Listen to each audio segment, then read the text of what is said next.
నా పేరు కృష్ణకుమారి. నేను human rights anti crime association district women ప్రెసిడెంట్ని. ఇది నాన్న మరి అరకు వ్యాలీ మండలంలో మరి రిపోర్టర్స్ అంటే విలేకరులు ఒక సమస్య నిమిత్తము ఎంఆర్ఓ దగ్గరికి వెళ్ళి ఆ సమస్యని మరి వాళ్ళు తెలియజేసినప్పుడు ఆయన ఒక అధికారి అయి ఉండి ఆయన ఒక ఉన్నత స్థానంలో ఉన్న వ్యక్తి ఆయన ఏ విధంగా జవాబు ఇవ్వాలి?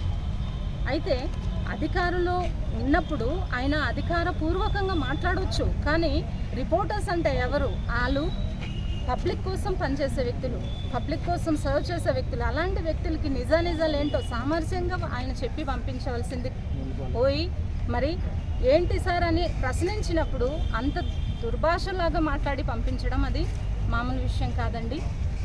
ఆయనకు తెలిస్తే చెప్పాలి, లేకపోతే మామూలుగా సర్ది చెప్పి పంపించాలి. అంతేగాని యూస్లెస్ ఫెలోస్ అన్న పదజాలాన్ని అక్కడ వాడకూడదు.